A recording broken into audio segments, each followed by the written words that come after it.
আপনাদের মাঝে নতুন একটা ভিডিও নিয়ে এখন আপনাদের দেখাবো খেজুরের রসের কিভাবে পাটালি বানাই। আশা করি পুরো ভিডিওটাই আপনারা আমার সাথে থাকবেন এবং কিভাবে খেজুরের রসের পাটালি বানাই সেটা পুরো ভিডিওটাই আমি দেখাবো। আশা করি এটা দেখলে আপনারা নিজেও বাসায় চেষ্টা করলে পারবেন। খুবই সহজ জিনিস। আপনারা নিজেরা বাসায় চেষ্টা করলে অবশ্যই তৈরি করতে পারবেন এবং বাসায় তৈরি করা জিনিস তো আরও সুস্বাদু হয় এবং অনেক সুন্দর লাগবে। আপনারা পুরো ভিডিওটা দেখতে থাকুন, তাহলে কন্টিনিউ করি ভিডিওটা।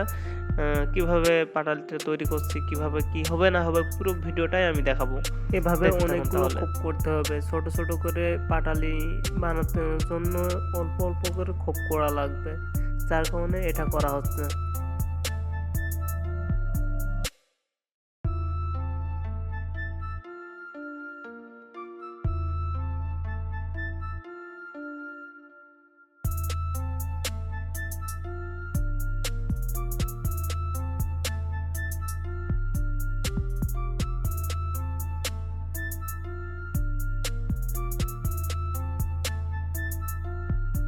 শেষ হয়ে যাচ্ছে। খোপ করা শেষ হয়ে গেলে আমরা এবারটা গুড়ের দিকে আসবো। আমাদের খোপ করা শেষ। এবারটা আমরা গুড় দেখবো কিভাবে আসলে বীজ তোলে।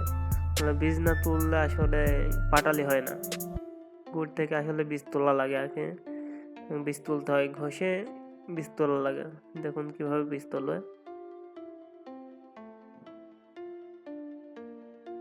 অনেক গাছ শক্তি দিয়ে আসলে বীজটা তোলা হয়।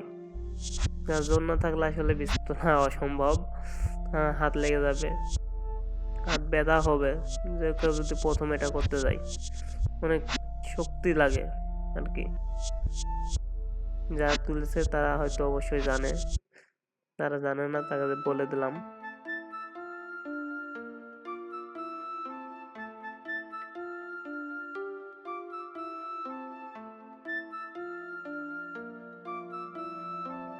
বসতে হবে অনেকক্ষণ, ঘষে ঘষে ঘষে ঘষে ভালোভাবে বীজটা তুলতে হবে আগে। বীজ পাটালের মেন হচ্ছে বীজ। বীজ না তুলতে পারলে পাটালে হয় না কখনোই। না, আমি এটা জানতাম না, ওই দিন দেখার পর থেকে আমি এটা জানতে পারলাম যে বীজ না তোলা পর্যন্ত পাটালে হয় না। বীজ তুলে তুলে সাদা হয়ে যাবে, পুরোটা সাদা করে ফেলতে হবে প্রায়। তারপর এই সাদা জিনিসটা পুরো গুড়ির সাথে মিশোতে হবে। মিশানোর পর যে পাটালের একটা রূপ নেবে। এই রসের ভাঁড়, এটা গুড় জ্বালানো আঁকা বা চুলো বলে যাকে। এই যে খেজুর গাছ, এখান থেকে রস সংগ্রহ করা হয়। আর রস দিয়ে রস জ্বালানোর পরে গুড় থেকেই আসলে এইভাবে পাটালি বানানো হয়।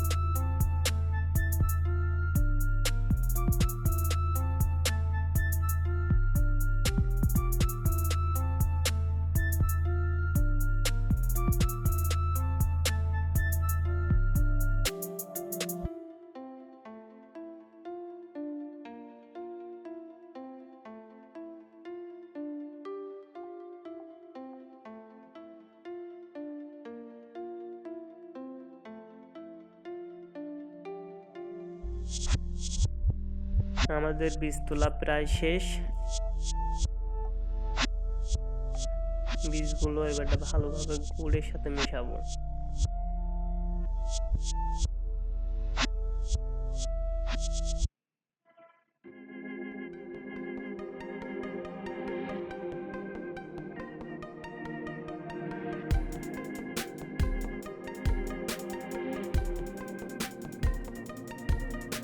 বীজটা পুরো গুড়ের সাথে মিশিয়ে ফেললাম। দেখেন গুড়ের একটা রং চলে এসেছে পাটালির মতো।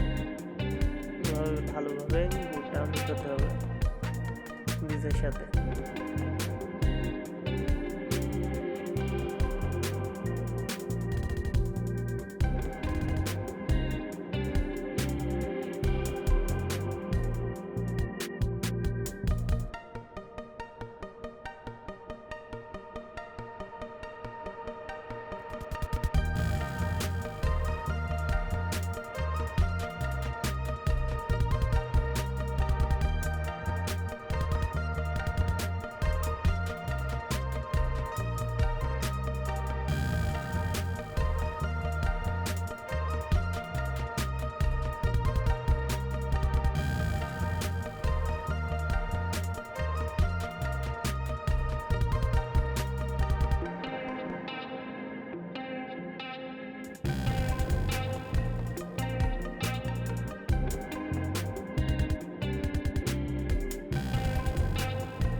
শেষ হয়ে গেছে।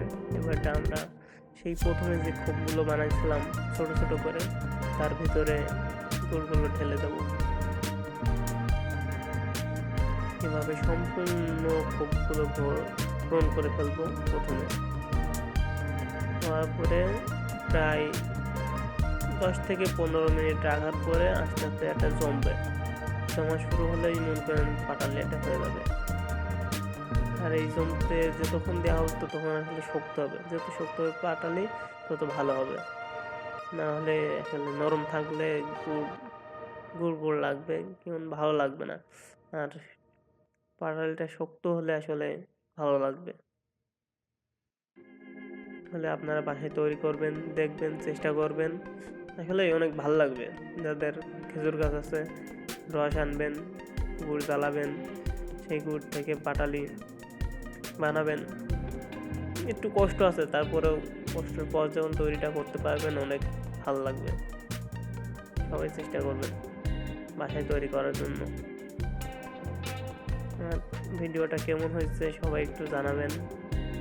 আপনাদের উৎসাহ পেলে হয়তো আবার ভালো ভিডিও তৈরি করতে পারি আমি। আপনাদের জন্যই এত কষ্ট, এত ভালোবাসা আছে বলে আমি এত দূরে আসতে পারছি। আপনাদের সাপোর্ট আছে বলে আজ আমি ভালো আপনাদের ভিডিওটা উপহার দিতে পারছি। ইনশাল্লাহ সামনে আরো ভালো ভিডিও উপহার দেওয়ার ইচ্ছা আছে, শুধু আপনাদের সাপোর্টটার দরকার। আপনাদের সাপোর্ট থাকলে আমি ভালো ভিডিও তৈরি করতে পারবো, ভালো ভিডিও নিয়ে আসতে পারবো, ভালো কিছু দেখাতে পারবো। আর আমার চ্যানেলটা সবাই সাবস্ক্রাইব করবেন, লাইক করবেন, সাপোর্ট করবেন আমাকে। তাহলেই হয়তো আপনাদের সাথে আমার থাকা হবে, তা না হলে তো থাকা হবে না। আপনাদের নিয়েই আমার সব কিছু। আপনারা সাপোর্ট দিলে আমি এগিয়ে যেতে পারবো। সবাই আমার সাথে থাকবেন আশা করি। আর ভিডিওটা কেমন লাগলো সেটা অবশ্যই কমেন্ট বক্সে জানাবেন। জানাতে যেন ভুলেন না। তারা অবশ্য পারেন, তারাও জানিয়েন তাহলে কেমন লাগে, কতটা কষ্টের পর যখন এটা তৈরি করা হয় তখন কতটা ভালো লাগে। আপনারা সবাই বোঝেন, জানেন, তাই আপনাদের কাছ থেকে কমেন্টে জানতে চাই আবার নতুন করে। ধন্যবাদ সবাইকে। আর ভিডিওটা কন্টিনিউ করুন, সম্পূর্ণ আমি দেখানোর চেষ্টা করছি। ধন্যবাদ সবাইকে।